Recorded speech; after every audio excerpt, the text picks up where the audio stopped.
말씀을 통해서 하나님께서 주신 잔, 하나님이 주신 잔이라는 의미로 말씀을 나누고자 합니다. 오늘 이 예수님께서는 하나님의 능력이 되고 하나님의 지혜가 되시는 분이에요. 하나님의 능력이고 하나님의 지혜라는 것은 이 세상 지혜와 이 세상 능력이 아니죠. 그래서 우리가 무엇보다도 알아야 될 것이 이 하나님의 능력이라는 것이 결국은 뭐냐? 십자가에 도라고 얘기했잖아요. 그건 하나님의 능력이 된다 그랬죠. 그래서 멸망하는 자들에게는 미련하게 보이나 하나님을 믿는 하나님의 자녀에게는 하나님의 능력이 된다. 그렇게 말했습니다. 그리고 하나님의 지혜 또한 하나님께서 이 세상 지혜를 미련하게 하신다 했어요. 세상 지혜를 미련하게 하시고 결국은 이 그리스도가 바로 하나님의 능력이고 하나님의 지혜라는 것입니다. 이 세상의 지혜는 사실은 영원한 것이 없어요. 이 세상의 능력도 잠시 그냥 이렇게 좋아 보이고 성공한 것처럼 보이지만 영원한 것은 오직 그리스도의 능력과 그리스도의 지혜라는 것을 우리가 알아야 됩니다. 그래서 우리 자신들이 이거를 분명히 알고 여기에 결론을 내려야 돼요. 여기 결론이 안 나면은 그리스도 이외에 다른 것이 뭔가 있구나 이래야 된단 말이에요. 그러니까 그리스도 이외에 다른 지혜와 능력이 필요 없다는 것이 결론 나면 딴 생각 안 하죠. 다른 거 쳐다보고 살지 않습니다. 지금 세상 사람들이 자꾸 어리석은 길을 따라간 이유가 뭐냐면은 주로 보면은 물질을 따라가고 명예를 따라가고 성공을 따라가고 다 그런 거잖아요. 우리도 가만 보면은 냉정하게 우리를 살펴봐야 됩니다. 우리 마음이 냉정하게 진짜 이 내용을 벗어날 수 있는가? 그리스도를 따라간다는 사람들이 자꾸 딴 데 마음이 뺏기면 꼭 문제가 생겨요. 그래서 우리 자신들은 이제 어려움이 오고 문제가 올 때마다 뭘 해야 되냐? 오늘 본문을 통해서 기도의 사람이 되어야 된다 하는 걸 알아야 돼요. 지금 예수님 같은 경우는 예수님이 이 인간의 몸을 입고 오신 그 상황에서 가장 큰 어려움 앞에 직면했어요. 그래서 겟세마네 동산이란 곳은 예수님이 늘 밤마다 가시던 곳이에요. 사복음서 읽어보면요, 예수님이 늘 자주 가셨던 곳이 이 바로 겟세마네라는 곳이었어요. 이 겟세마네 동산에 뭐가 있냐? 감람원이라 했거든요. 이거를 감람산이에요. 감람원이라는 말은 올리브 나무가 많다는 얘기잖아요. 근데 그 올리브 나무 많은 감람원에 예수님이 늘 가시던 곳이에요. 여기에 우리가 이제 딱 내용을 좀 상황을 알면 오늘 이 1절과 2절의 말씀이 뭐라고 되어 있냐면요. 예수님이 그 제자들하고 늘 가시던 동산에 함께 가셨다 이래 돼 있거든요, 지금. 근데 이 동산에 가셨던 그곳을 누가 알고 있었냐면은 예수님을 은 30냥에 팔아먹은 유다도 알죠. 제자니까. 이 장소가 예수님이 늘 가시던 곳이구나. 그걸 유다가 알고 있는 거예요. 그런데 예수님께서 거기에 가셨다. 이 말은 뭔 말이에요? 예수님께서 거기 가실 때 우리가 잘 알지만 여기는 기록이 안 됐지만요. 마태복음이나 이런 데 보면 다 기록된 게 뭐라고 되냐면은 베드로와 요한을 데리고 가요. 굉장히 이렇게 예수님이 신뢰했던 수제자잖아요. 근데 예수님께서 그날 저녁에 뭐를 했냐 하니까 사실은 최후의 만찬 하셨잖아요. 그죠? 목요일 날, 지금 이게 목요일 날 사건이에요. 성목요일 날. 내일이면 십자가에 달리는데 그 전날 사건이란 말이에요. 그 전날 저녁에 예수님이 제자들 이제 최후의 만찬을 하고 너희 중에 나를 팔 자가 있다고 이제 가라 이렇게 말하고 그 마귀가 유다의 마음을 들어가서 예수님 파는 데 가서 군호를 맞춰서 내가 키스하는 내가 입맞춤하는 자를 잡아가라 이렇게 약속을 하고 지금 잡으러 오는 장면이에요. 근데 저녁 드시고 나서 세족식 했잖아요. 그죠? 너희도 이와 같이 다른 사람을 섬기라 이래 놓고는 지금 일부러 겟세마네를 가신 거예요. 자, 그럼 이 뭔 말인지 잘 이해해야 돼요. 다 알고 있으면 어떻게 해야 되죠? 우리 같은 경우는 어떻게 합니까? 우리면 도망가야 돼요. 저 가면은 유다가 잡으러 올 거 아니까 도망가야죠. 피해야죠. 근데 왜 갔을까요? 그거를 우리가 잘 생각을 해봐야 돼요. 그래서 오늘 본론에 들어가면 첫 번째입니다. 자발적인 순종입니다. 일부러 가신 거예요. 다 알고 잡히려고. 작정하고 잡히려고 가신 거라니까. 우리 인간적인 생각 같이 피하고 도망가고 안 하려고 그러고 어려운 거 오면은 그냥 뭐 그거보다는 더 쉬운 거 찾고 이렇게 안 했다니까. 예수님의 모든 행동의 중심은 언약 중심이었다는 걸 알 수 있죠. 그죠? 언약을 성취하기 위해서 오히려 고난의 길을 들어갔던 거예요. 이게 노바디거든요. 남들이 아무도 하지 않고 남들이 가지 않고 남들이 알지도 못하는 그 길을 선택해서 가신 거예요. 그것도 어떻게 하냐? 자발적으로요. 저도 이래요. 가끔씩 가다 보면은 좀 그런 게 이제 생각될 때가 있거든요. 그래서 제가 저를 이렇게 자꾸 이제 내가 언약에 쳐서 내가 자꾸 이렇게 힘들어하고 안 되는 거 이거를 좀 해야 되지 않겠냐. 내 자신이 이거를 늘 지금까지 내 자신이 힘들고 어려울 때마다 안 하려고 그러고 도망가고 피하고 내 좋은 거 하려고 그러고 이래 가지고 지금 내 자신 마음속에 갈등이 많이 일어난 걸 내가 발견을 했거든요. 그 남들보다 뭔가 이렇게 좀 저는 지금 이제 이번 그 WRC를 가지고 세 가지 응답 받았거든요. 나가 0.1% 맞다. 난 그 확신을 가졌던 거예요. 그 0.1% 사람들 중에 첫 번째가 승리자다. 24시 하는 사람들이 받을 응답이에요. 두 번째 응답이 리더라는 응답을 제가 받았어요. 그 보스가 아니고 리더. 보스는요 싸움질합니다. 남을 짓밟아서 무너뜨리고 자기 서는 게 보스예요. 근데 유 목사님도 늘 말씀하셨지만 보스 갖고는 안 된다는 거예요. 리더가 돼야 된다 그랬거든요. 그 이번에 리더 수련회도 보니까 1일 3장 세 가지 작품을 남기는 인생이 되라 그 얘기를 딱 했단 말이에요. 그 리더의 역할을 해야 되겠구나. 근데 그 결론은 0.1% 받을 세 부류가 있는데 승리자 단계가 있고 리더의 단계가 있다 그랬어요. 리더는 25시에 응답받는 사람이에요. 그다음 마지막 이제 승자의 단계가 지도자의 단계예요. 이 지도자의 단계로 가려면은 뭘 해야 되겠냐? 예수님 같은 입장에서 살아야 되거든요. 근데 그 단계까지 가려면 지금 예수님이 하셨던 이걸 알아야 돼요. 지금 이게 뭔데요? 자발적인 노바디를 하는 거죠. 다른 사람들은 노바디가 아니라 애니바디를 찾습니다. 에브리바디를 찾아갑니다. 다시 말하면은 쉬운 길, 넓은 길, 편한 길 이거 찾아다녀요. 근데 지도자는요 아무도 가지 않는 길, 좁은 길을 가는 거야. 그리고 험한 길 가는 거 있죠. 고난의 길인 줄 알면서도 가요. 그게 선교사의 길이고 노바디의 길이고 어려운 줄 알면서 가는 희생의 길인 거예요. 그리고 헌신의 길이고요. 손해보는 길을 일부러 가죠. 순교의 길일 수도 있어요. 그런 것이 지도자의 길이에요. 그래서 이게 바로 영혼의 축복입니다. 우리가 이 세 가지는 다 받은 사람들이 맞아. 0.1% 안에 들어온 거는 맞는데 이 0.1% 안에도 세 등급이 있다는 거예요. 24시 축복받을 사람, 25시 응답 누리는 사람, 영혼의 축복을 받는 사람. 그래서 제가 이제 딱 보니까 오늘 본문도 보니까 예수님이 알면서 일부러 거기 간 거 있죠. 유다가 자기 잡으러 온 거 알고 군호 맞춰서 군호란 게 이제 사인이란 뜻이잖아요. 사인을 맞춰가지고 거기 오는 사람들이 한 몇백 명이 온 거예요. 전승대 오는 얘기로는 600명 정도 왔다는 얘기가 있어요. 예수님 제자는 12명인데 잡으러 온 사람은 지금 약 50배가 잡으러 온 거죠. 이게 뭘 얘기하는지 아세요? 이게 우리는요 혼자인데 마귀가요 50 악령들 데려와가지고 우리 죽이려고 합니다. 영적 싸움 이런 싸움이요 1대1의 싸움이 아니라니까. 우리가 지도자가 딱 되는 순간 우리는 1인데 우리 죽이려고 50명도 아니지 50마리의 악령들이 붙어요 우리한테. 그거 무서워서 어떡하냐. 안 무서워요. 우리는 일단 100이기 때문에 50 갖고는 택도 없어. 그렇잖아요.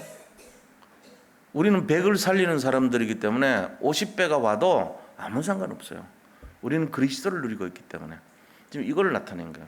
그래가지고 예수님이 오늘 자발적 순종하는 모습 보자고요. 1절 2절 다시 보겠습니다. 예수께서 이 말씀을 하시고 제자들과 함께 기드론 시내 건너편으로 나가시니 그곳에 동산이 있는데 제자들과 함께 들어가시니라 그랬습니다. 이 동산이 바로 겟세마네 동산이고 그 산에 뭐가 많냐면은 감람산이라 해서 감람이 많아요. 감람이란 게 올리브 나무를 감람이라고 합니다. 이 감람이 많은 올리브가 많은 그곳에 이제 갔는데 갈 때 우리가 좀 유념해서 봐야 될 게 그냥 이렇게 가셨다 하면 될 거를 굳이 기드론 시내를 건너서 갔다고 이래 돼 있죠. 그 기드론이 뭔데 이걸 썼을까요? 이 의미가 있어요. 뭔가 기드론 시내 건너편으로 가셨다 이래서 이 기드론이라는 뜻은요 흑암이란 뜻입니다. 어둡다는 거야. 그 강이 좀 칙칙하고 어둡고 더러운 곳이에요. 그래서 거기서 주로 했던 것이 뭐냐면은 이 번제 들고 남은 그런 재 있잖아요. 재를 거기서 씻었어요. 그 이제 물이 늘 보면 이제 흙탕물 같이 좀 시커멓게 그런 물이죠. 더러운 것을 정화시키고 더러운 것을 깨끗게 하는 장소예요. 예수님이 그 강을 건너서 갔다는 거예요. 다시 말하면은 이제 내가 흑암을 꺾어서 하나님의 언약 성취하러 가겠다 이거예요. 근데 무슨 일이 기다려요? 거기에 고난이 기다리고 있는 거예요. 십자가라고 하는 고난이 기다리고 있는 거예요. 그래서 거기 가서 뭐 하셨어요? 예수님이 밤이 맞도록 계속 피땀 흘려서 기도했다 그랬잖아요. 그러고는 베드로는 그런데 그 같이 갔던 베드로 잠들고 있었죠. 지금 그런 영적 상태예요. 지금 이게 지금 그런 사건 배경 알고 계셔야 돼요. 그때 이제 잡으러 온 거예요. 제자들이 같이 있는데 잡으러 왔어요. 누가요? 유다와 50배 정도 되는 600여 명의 사람들이 예수님을 잡으러 온 상황이에요. 그 예수님 거기에 일부러 가셨다는 거예요. 그 자리에 2절 보세요. 그곳은 가끔 예수께서 제자들과 모이시는 곳이므로 예수를 파는 유다도 그곳을 알더라. 그 유다가 아니까 이제 그냥 잡으러 온 거죠. 그러니까 유다는 굉장히 나쁜 사람이죠. 굉장히 나쁜 사람이에요. 왜? 자기를 진짜 너무 사랑하고 자기의 그 영적인 지도를 했던 그 예수님을 팔아먹기 위해서 예수님과의 관계에서 나오는 정보를 이용하는 사람이잖아요. 저기 가면 예수님 있어. 저기 가면 항상 예수님이 밤에는 기도하고 계셔. 이걸 알고 있던 놈이에요. 근데 거기 가지고 그걸 지 은 30냥 받으려고 일러 바친 거죠. 그것도 대제사장들과 이 지금 말이 틀린 얘기가 나오고 그죠? 보세요. 3절에 보세요. 이상합니다.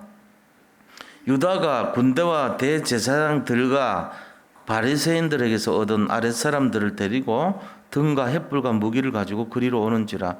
근데 여기서 대제사장들이라는 말을 쓰면 안 돼요. 원래는 대제사장은 종신형인데 그러니까 지금으로 하면 교황 같은 입장이기 때문에 한번 맡으면 평생 하는 거예요. 그 대제사장들이라고 하면 안 되는 거예요, 이게. 왜 대제사장들이라 그러죠? 대제사장과 이래야 되잖아요. 단수로 써야 되는 말이에요, 대제사장은. 그런데 그 대제사장이 이제 안나스가 있고 가야바가 있고 둘이 대제사장이에요. 안나스가 쭉 하니까 괜찮거든. 안나스가 이제 세상 말로 해먹으니까 남는 것도 많거든. 오히려 막 생기는 게 많거든. 그러니까는 자기가 뭐 하냐? 사위한테 물려줬어요. 그 사위가 누구냐면은 가야바예요. 이 가야바는 굉장히 악질이에요. 진짜는. 그러니까요. 안나스 대제사장 장인어른이 하다가 어려운 일을 할 때마다 이게 뒤처리를 하는 그런 역할을 했어요. 예를 들면 예수님 죽이는 일 이런 거 있잖아요. 전부 가야바가 처리합니다. 굉장히 나쁜 사람이에요.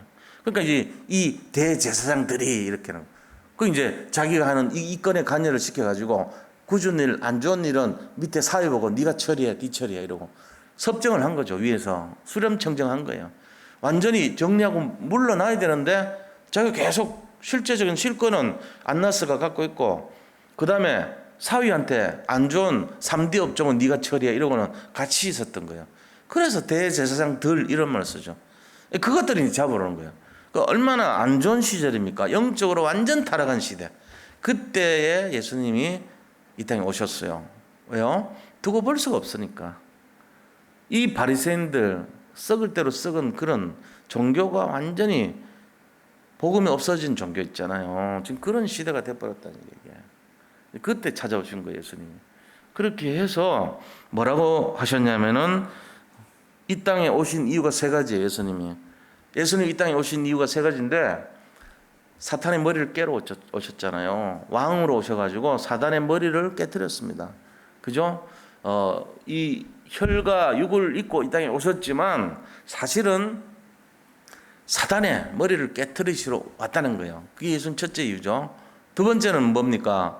휘장이 예수님의 육체인데 그 휘장 사이를 열어가지고 저 흑암에 가득 가까이 있는 사람들을 안내하러 길을 열어주시러 온 거예요.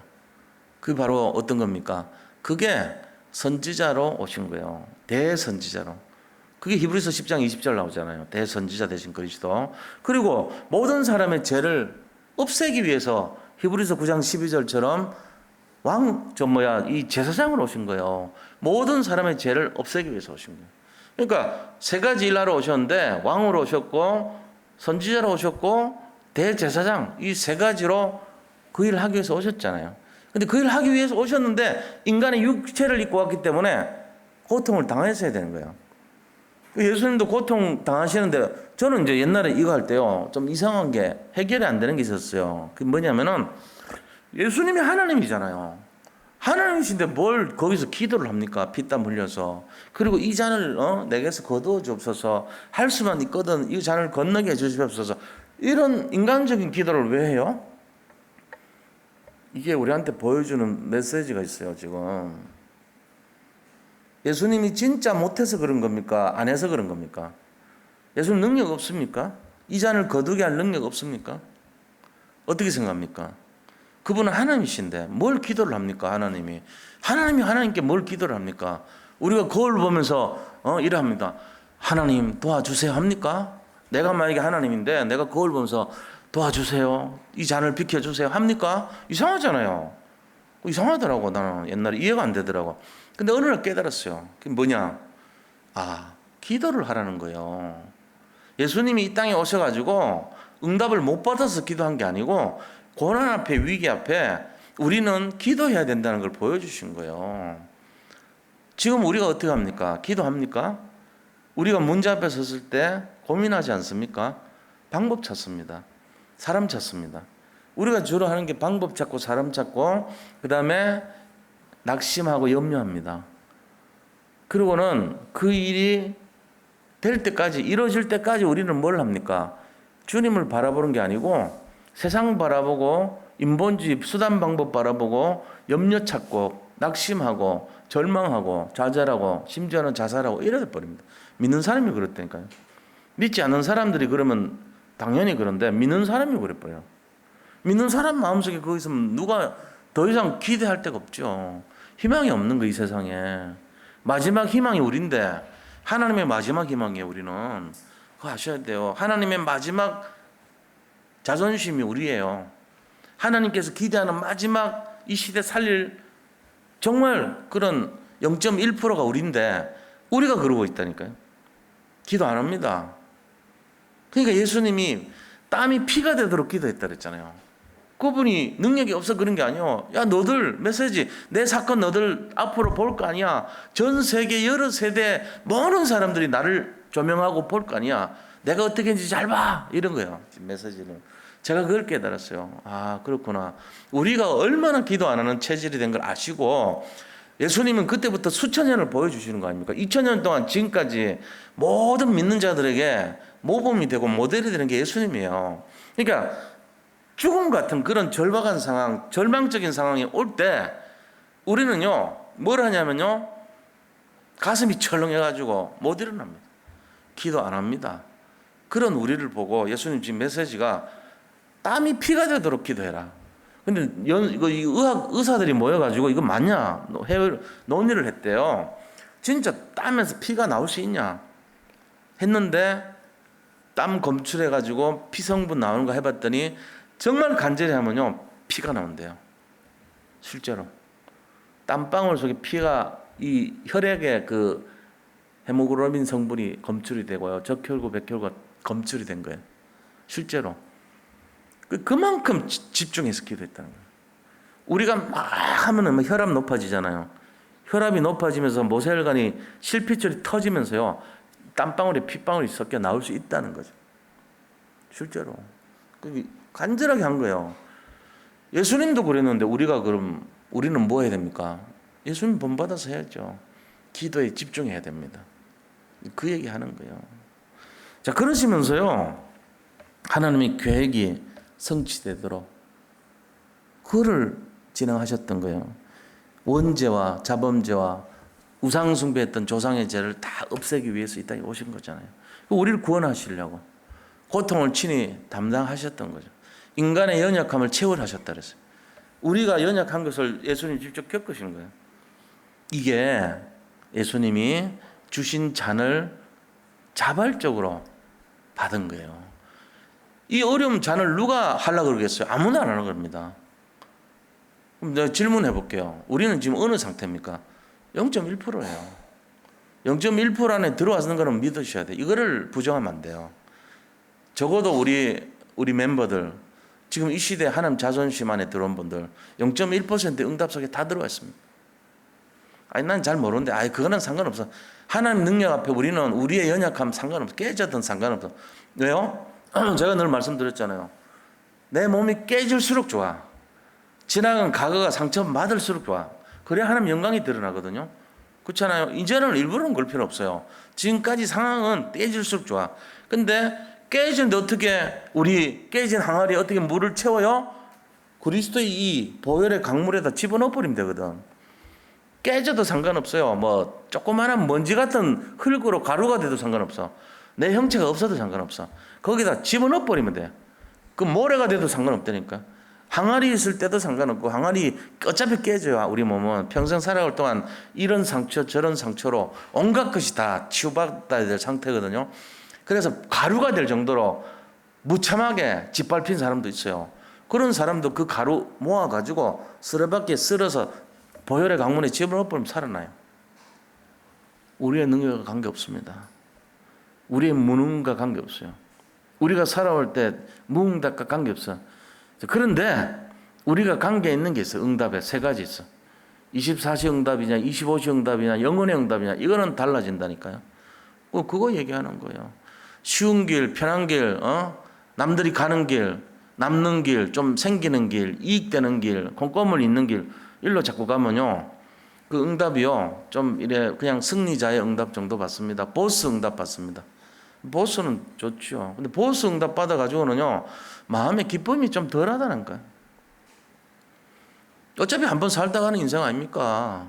그 뭔가 좀 내 마음에 뿌듯함이 있어야죠. 보람도 있어야죠. 언제 제일 보람 있죠? 1000명 잡을 때요. 나의 1000명이 뭔지 알고 1인 3작을 남기라 그랬잖아요. 세 가지 작품 인생을 한번 남겨봐야 될 거 아닙니까? 그런데 보스같이 지밖에 모르고 이러면은 그 맛을 모르거든. 진짜 리더가 되고 진짜 지도자의 끝까지 갈 정도가 되려면 이제 오늘 이 내용이 뭔가 잘 들으시면 돼요. 자, 두 번째입니다. 예수님은 스스로 그 잔을 받으셨다 그랬잖아요. 고통이 있더라도. 이게 지도자의 첫 번째 모습. 두 번째 모습은 뭐냐? 영적인 권능을 나타내시는 예수님이십니다. 3절 보세요. 체포를 위해서 수많은 인원이 동원됐습니다. 수백 명, 지금 12제자에 비해서 50배 정도나 많은 600여 명의 사람들이 모여가지고 그것도 그 시대 최고 권위를 갖고 있는 영적 지도자들이 다 모였어요. 초미의 관심이 있으니까 이거는 완전히 저 예수를 죽여야 된다 결의를 하고요. 다 모여든 거예요. 그러고는 이 마가복음, 마태복음, 마가복음, 누가복음에서는 뭐를 딱 기록을 하냐면요. 피땀이 흘려가지고 완전히 기도하는데 중심을 둡니다. 기도에 초점을 둡니다. 근데 오늘 이 요한복음은요, 뭐에 초점을 두냐면은 예수님의 영적인 권위, 권세에 초점을 두고 있어요. 거기 달라요. 왜? 예수님이 하나님이시기 때문에. 이 요한복음은 하나님이신 예수님을 조명하고 있거든요. 그래서 예수님은 아무도 막을 수 없는 영권을 갖고 있고 영적인 권세에 세상 사람들, 사담, 마귀, 악령, 귀신 다 무너질 수밖에 없다는 걸 보여주고 있는 거죠. 그래서 뭐라고 얘기합니까? 4절에서 6절에 보세요. 예수께서 그 당한 일을 다 아시고 나와 이르시되 당할 일을 아셨어요. 야, 너희가 누구를 찾느냐 물은 거예요. 그랬더니 대답합니다. 나사렛 예수라 이렇게 이러면 우리가 예수를 찾으러 왔다 이랬어요. 그러니까 내가 그니라, 내가 예수야 이렇게 말한 거예요. 예수님이. 다른 일반 사람 같으면은 벌벌벌 떨고 땀 흘리고 해야 되잖아요. 근데 그렇게 안 한 거예요. 야, 누구 찾으러 왔니? 예수를 찾으러 왔다. 내가 그니라. 이 뭐가 다르죠? 당당함이 있는 거예요, 여기에. 그러면서요, 그를 파는 유다도 그들과 함께 섰더라. 유다가 딱 얼마나 마음이 힘들었겠어요. 지가 이제 팔아놓고 나니까 눌리거든. 6절에 뭐라 그럽니까?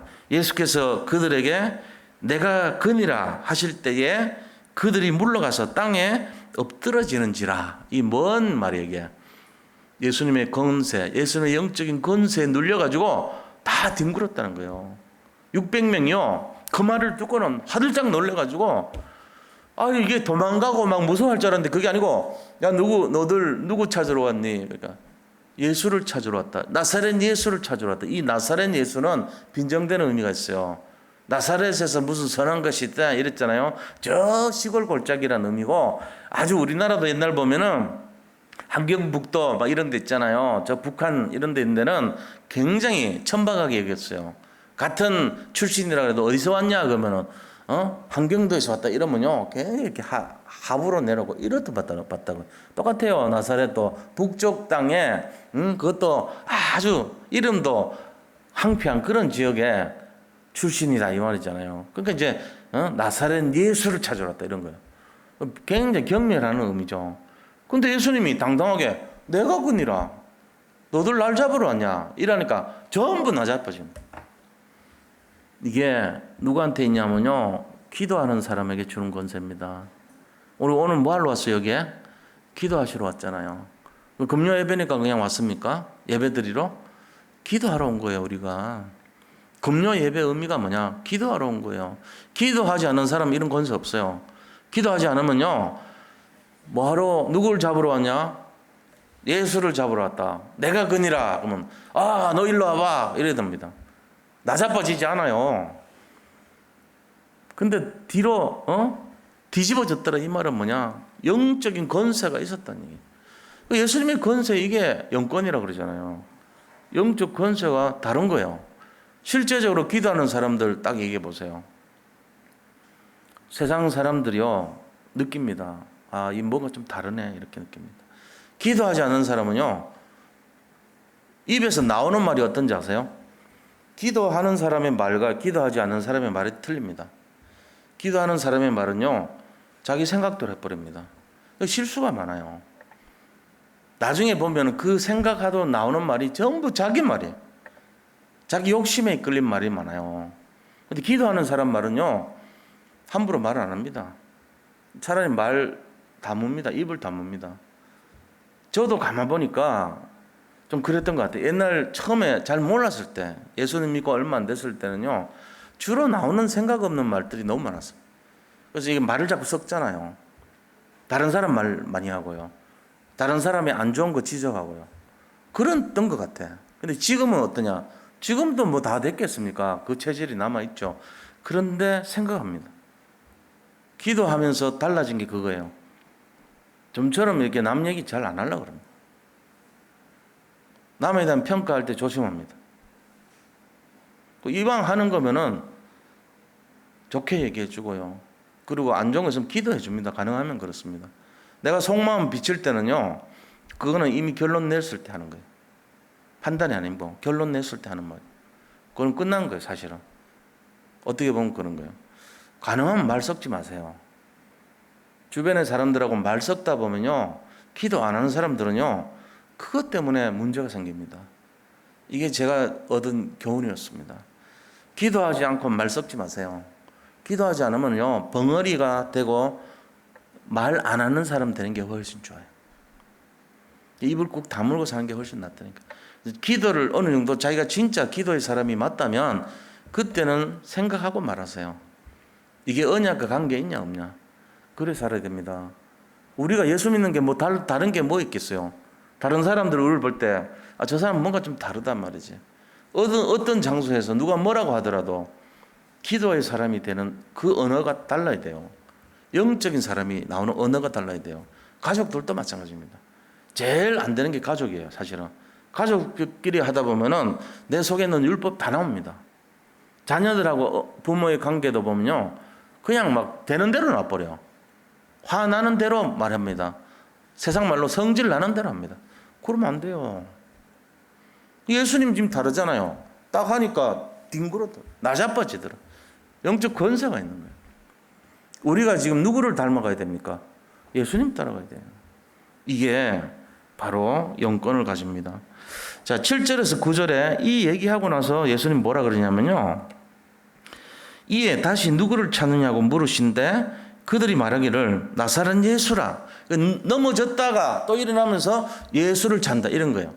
그러니까 예수님 뭐라냐면은 너희에게 내가 그니라 했으니 나를 찾거든 이 사람들은 가는 것을 용납하라. 그러니까 내가 예수니까, 너들 찾는 내가 예수니까 여기 제자들은 좀 손대지 마라, 잡아가지 마라 부탁한 거예요.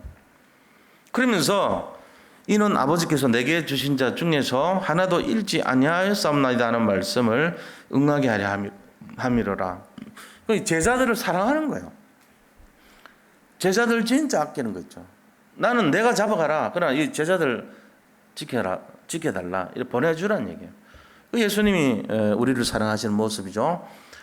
자, 세 번째입니다. 큰 세 번째, 하나님이 주신 잔입니다. 하나님이 주신 잔이 뭡니까? 10절 보세요. 이에 시몬 베드로가 칼을 가졌는데 그것을 빼어 대제사장의 종을 쳐서 오른편 귀를 베어버리니 그 종의 이름은 말고라. 예수님이 쳤는데 자세하게 기록했죠. 말고라는 사람의 대제사장의 종이라 그랬어요. 근데 오른쪽 귀가 나갔으면은 어느 손으로 쳐야 되죠? 왼손 갖고 쳐버리면 잘못하면 머리 갈라져요. 그러니까 왼손잡이를 했다. 베드로가 그럴 가능성이 있죠. 그죠? 왼손잡이니까 이렇게 치면은 오른쪽 귀가 자르거든. 정확하게 이렇게 치면. 근데 오른손 가지고 오른손 귀 자르려면요, 머리 잘못하면 반틈 나버려요. 왼손으로 자르서 가능성이 많지. 그런데 이 내용 중에 우리가 주목해야 될 게 뭐냐면요, 이 기도하지 않는 베드로, 다른 요한복음 말고 다른 성경 읽어보면은 쿨쿨 잠잔 거예요. 베드로가 잠자다가 뭐 시끄러운 소리 나서 일어났거든. 일어났는데 보니까 유다가요, 사람들 막 몇백 명 데리고 잡으러 와가지고 예수님한테 막 누구냐, 우리가 찾는 사람 나사렛 예수다 이러고 앉았거든. 그러니까는 이 베드로가 늘 칼 품고 다녔어요. 베드로가. 그래가지고 이거를 가지고요 친 거예요. 그 뭔 얘기입니까? 기도하시는 예수님, 기도 안 하는 베드로. 믿는 수제자라도 기도 안 하는 사람의 생각은요 즉흥적입니다. 복음적이지 않습니다. 우리가 다 이 0.1%가 맞는데요, 기도하지 않는 사람 되면은 입에서 나오는 대로, 혈기 나오는 대로 해버려요. 얼마나 혈기 나오는 상황입니까? 자기가 섬기던 스승이 잡혀가게 된 건데. 그러니까 베드로가 어쩌가든지 살려야 되겠는데 사람의 생각에 딱 잡힌 거예요. 그러면서 잘랐는데 예수님 뭐라 그래요? 야, 칼집에 칼을 넣어라 이럽니다. 예수님이 칼집에다가 칼을 넣으래요. 그러고는 내가 하나님이 주신 잔을 받지 않겠느냐, 이 말을 하시는 거예요. 뭔 말이냐면 나는 하나님 주신 잔 받을 거다. 내 언약을 성취하기 위해서 일부러 여기 왔고 내가 일부러 잡혀가기로 돼 있는 거야. 베드로 칼집에다가 칼을 넣어. 이 말은 폭력 쓰면 안 된다는 얘기예요. 사람들이 하듯이 즉흥적으로 기도도 하지 않고 네가 네 마음대로 네 혈기대로 하면 안 된다는 걸 얘기합니다. 그러면서 다른 성경에서 뭐라 그랬어요? 칼을 든 자는 칼로 망한다 그랬어요. 칼로 사용하는 자는 칼로 반드시 망한다고 나머지 마가복음, 마태복음, 누가복음에 다 그렇게 기록되어 있어요. 사복음서에 다 나오네요 이게. 근데 세 군데서는 칼을 든 자는 칼로 망한다고 돼 있지만 여기서는 내가 순종하지 않겠느냐, 내가 이 잔을 하는 것은 언약을 성취하기 위한 거다, 이걸 강조한 거죠. 달라요 표현이. 우리가 이걸 잘 봐야 됩니다. 혹시 여기 계신 분들이 세상 어떤 일이 생겼을 때 뭘로 우리가 결정합니까? 혀에는 입에는 입, 칼에는 칼 이랍니까? 베드로적인 태도예요. 예수를 믿었는데도 불구하고 내 순간적인 생각과 그 상황에 따라서 기도하지 않고 행동하는 사람들, 틀린 거예요. 이게 틀린 복음합니다. 근데 예수님은요, 피가 땀이 되도록, 땀이 피가 되도록 기도했다는 거예요. 그거를 가지고 지금 딱 서는 거예요. 야, 칼을 칼집에 넣어라. 칼을 든 자는 칼로 망한다. 나는 어차피 순종하기 위해서 잔을 하나님 주셔서 내가 먹을 거야. 이렇게 얘기하신 거예요.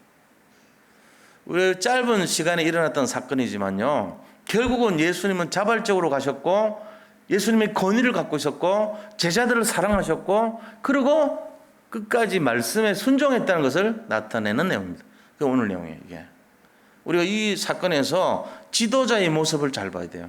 지도자는 자기의 어떤 일신을 위해서 폭력 쓰는 거 이런 거 하지 않아요. 보스는 하겠죠. 지금 베드로는 보스의 역할이에요.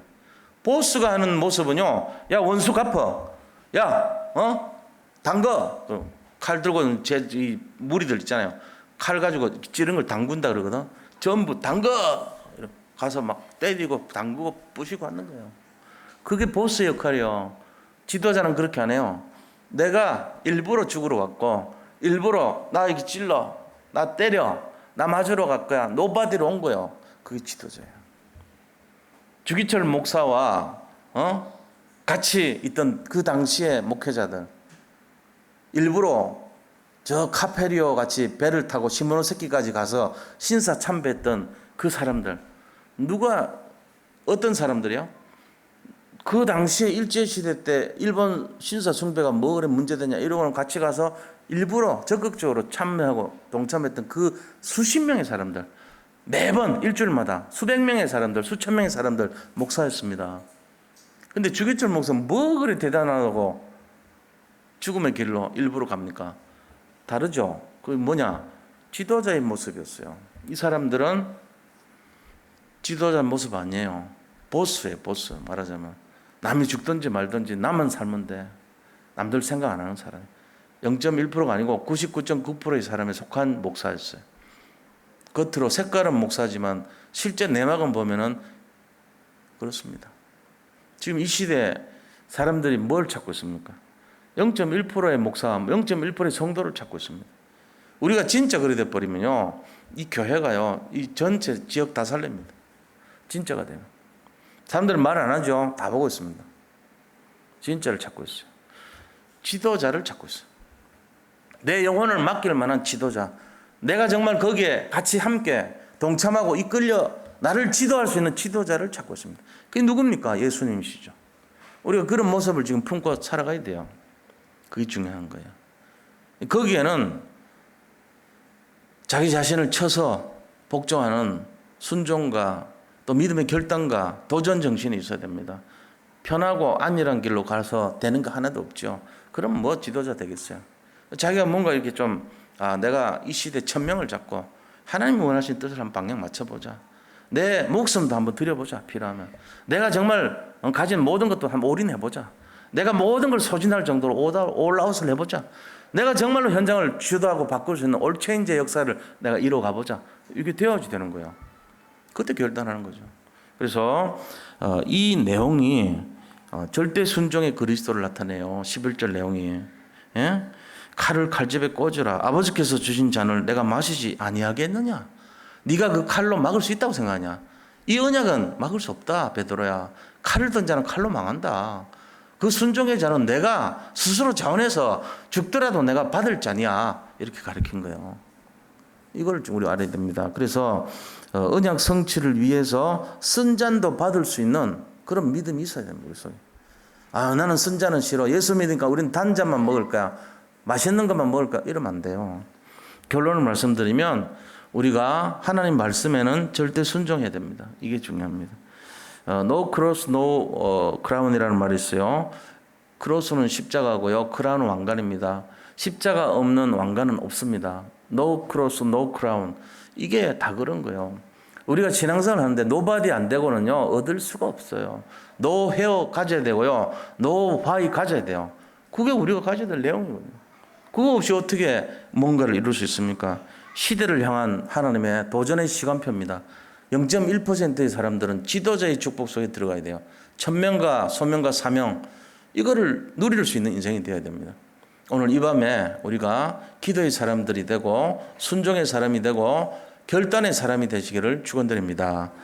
자, 기도하겠습니다. 하나님 감사합니다. 하나님이 주신 잔을, 정말 그 쓴 잔을 순종하면서 기쁨으로 맞이했던 주님께서 우리에게 주시는 교훈과 메시지를 잡는 시간 되기를 원합니다. 이 시대가 너무나 정말 갈급한 시대가 됐습니다. 어려움이 가득한 시대가 됐습니다. 우리 자신만 돌아보지 말게 하시고 오직 전체를 살리는 정말 0.1%의 증인의 삶으로 승리하게 하여 주옵소서. 예수 그리스도 이름으로 기도드립니다. 아멘.